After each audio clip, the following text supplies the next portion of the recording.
যারা ইলম জ্ঞান অন্বেষণ করার জন্য কোথাও যায়, যেমন এখানকার ছাত্ররা বহু জায়গা থেকে এখানে এসেছে জ্ঞান লাভ করার জন্য, আল্লাহ রাব্বুল আলামিন আল্লাহ রসুল বলছেন তাদের জন্য জান্নাতের পথ সহজ হয়ে যাবে।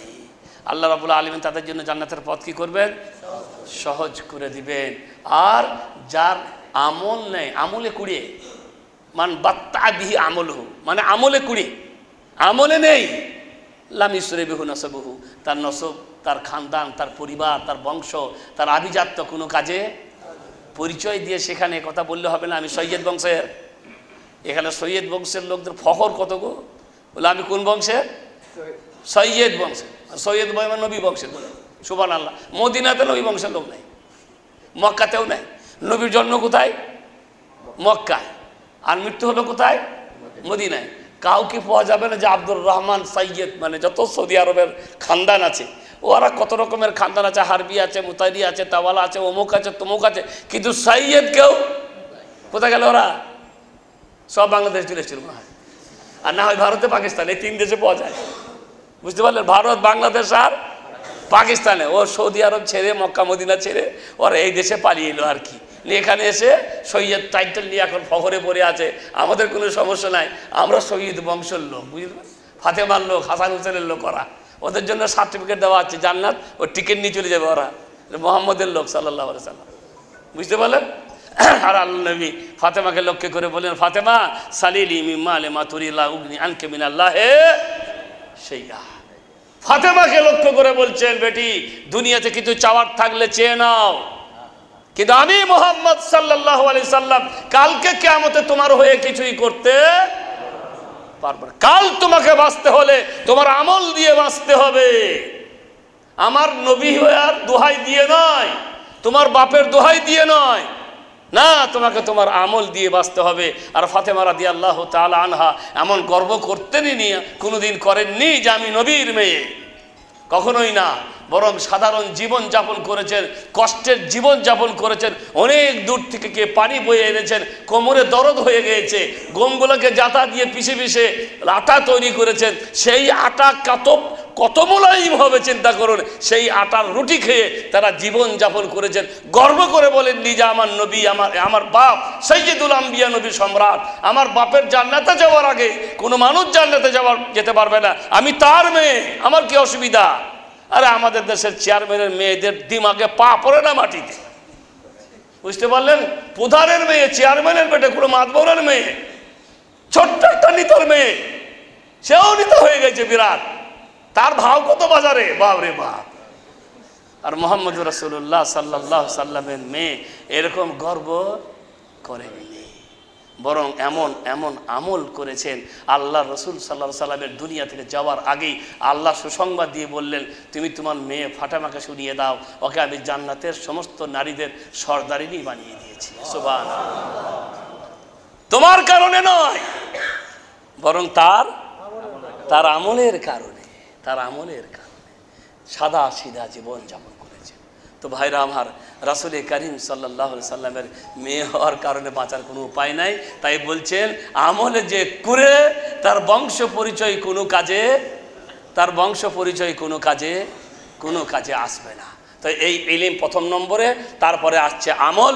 ইলমের পরে আমল যদি না থাকে, ইলম কোনো কাজে, ইলমের সাথে আমল, ইলমের সাথে কি? ইলমের সাথে আমল থাকতে হবে। তা না হলে আপনার ইলম আপনার জন্যই বিপদের কারণ হবে। আজকে আমাদের সমাজের অবস্থা হচ্ছে কি জানেন? আজকে সমাজ সত্যি খুব অভাবী হয়ে গেছে। কেন? ভালো ভালো আলেমদের সংখ্যা কমে গেছে, হাক্কানি আলেমদের সংখ্যা কমে গেছে। এর আগে বড় বড় আলেমগণ ছিলেন, যেমন মনে করলেন ডক্টর আব্দুল বারী রহমতুল্লাহ আলাই, আবু তাহের বর্ধমানী রহমতুল্লাহ আলাই, এই জন্য আরও বিচক্ষণ যারা সত্যি সমাজের অনেক কিছু করে গেছেন, সমাজের জন্য অনেক কিছু দিয়ে গেছেন। এই সমস্ত আলেমদের চলে যাওয়ার কারণে সত্যি আমরা ইলমের ভিখারি হয়ে গেছি, কমে গেছে। আর এটাই হচ্ছে কিয়ামতের নিদর্শন।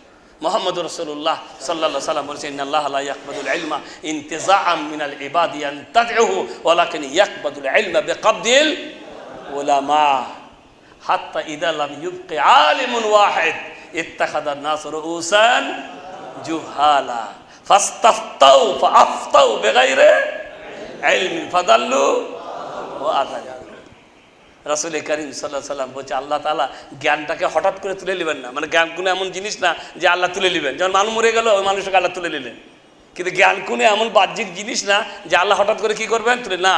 কিন্তু আল্লাহ জ্ঞানকে তুলে নেবেন কি করে, জ্ঞানীদেরকে তুলে দেবেন। সৌদি আরবের মাটি তো একই অবস্থা। এখন সৌদি আরবের মাটিতে এমন এমন নিয়ম নীতি চালু হচ্ছে যা পূর্বে চালু ছিল না। কেন? কারণ এমন ভালো বিচক্ষণ পণ্ডিত আলেমগণ ছিলেন যাদেরকে সেই সময়কার বাদশাহগণরা খুব সম্মান শ্রদ্ধা করেছেন এবং তাদের কথা অনুযায়ী দেশকে পরিচালনা করার কি করেছেন, চেষ্টা করেছেন। কিন্তু এখন অনেক পরিবর্তন সূচিত হচ্ছে, কারণ সত্যি সে সমস্ত আলেমদের না থাকার কারণে অনেক কিছুই পরিবর্তন এসে গেছে ওখানেও। তো মোট কথা হচ্ছে এরকম অবস্থা আমাদেরও, যে আলেমের হাক্কানি আলেম, সত্য বলার মতন আলেম আমরা পাচ্ছি না, ভালো ভালো এলিমের আলেম আমরা পাচ্ছি, আল্লাহ তুলে দিচ্ছেন। যখন আলেম কাউকে পাবে না তখন কি করবে, তখন মূর্খদেরকে এরাই কি বানিয়ে নিবে, বাস বড় টুপি আর পাঞ্জাবি দেখলে, হ্যাঁ হুজুর, বড় টুপি আর পাঞ্জাবি দেখলে কি বলবে, হুজুর। একজন হুজুর নামাজ পড়েছেন আমার হোটেলে, নামাজ শুরু করার আগে বলছে চলেন আমরা আগেতে বার হয়, এবারে কাতার সোজা করি, মোবাইলটা বন্ধ করে নেই। আল্লাহু আকবার, সুবহানাল্লাহ, হয়ে গেল আর নিয়ত। ই কি গো, এই যে পড়েনি কিছুই, ও হুজুরকে দেখেছে কি বলেছে, সেই হুজুরকে লক্ষ্য করে বলছে চলেন না আমরা সামনে আগাই, কাতার সোজা করে নিয়ে মোবাইল বন্ধ করে নি। আল্লাহু আকবার, পশ্চিম দিকে মুখ করে। এখন ওকে যদি জিজ্ঞাসা করা হয় তো ওই হুজুররা যা শিখেছেন তাই তো। ইলম শিক্ষা করো, হাদিস দিয়ে নামাজ শিখো, এরকম পরিস্থিতি আমাদের এখন নেই। হাদিস দিয়ে না, হুজুরের দেখা দেখি যা ইচ্ছা তাই করতে। মূর্খদেরকে ওরা আলেম বানিয়ে নিয়েছে, আর ওদেরকে কি করছে, ওদেরকেই ফতোয়া জিজ্ঞাসা করছে, বুঝতে পারলে। এখন একজন হুজুর সাহেব মসজিদে ইমামতি করে। আচ্ছা বলেন, যারা মসজিদের ইমামতি করে তারা যদি সত্যিকারের পড়াবার মতন যোগ্য আলেম হতেন, মসজিদ ইমামতি করতেন? মসজিদ ইমামতি করার কোনো দোষের কথা না। একজন আলেম মনে করলে একজন মা সাহেব পড়ান, আবার পার্ট টাইমে কী করেন, কোনো মসজিদে কী করেন, নামাজ পড়ে। যে আমাদের হারাম শরীফের মসজিদে বড় বড় যে ইমামরা সৌদি আরব, এরা কি বড় বড় আলেম না, বিশাল বড় বড় পণ্ডিত তারা, বুঝতে পারেন। কিন্তু আমাদের ভারত বাংলাদেশ পাকিস্তানের যে পরিস্থিতি, তাতে সেই আলেমই মসজিদে ইমাম হয় যার পেটে পুঁজি থাকে না। বুখারী শরীফের পড়াবার আমাদের অভাব না, অভাব নেই।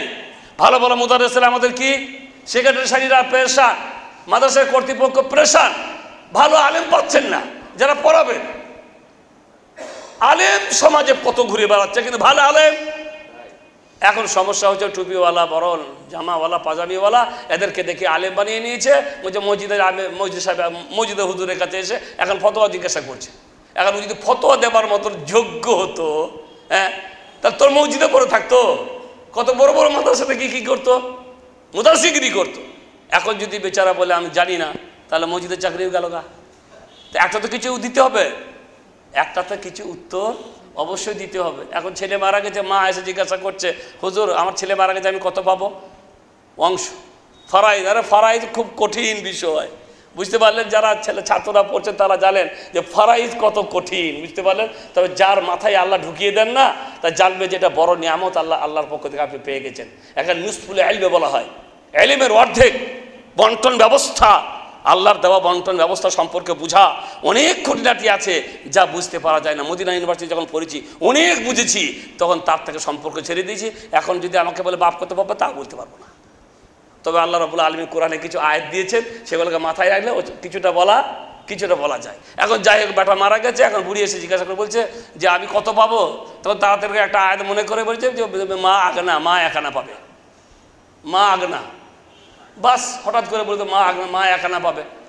তখন আবার ওর যে মারা গেছে তার স্ত্রী এসছে, যে তুই মাকে আগনা বলে দিয়েছো, মা একানা পাবে বলে।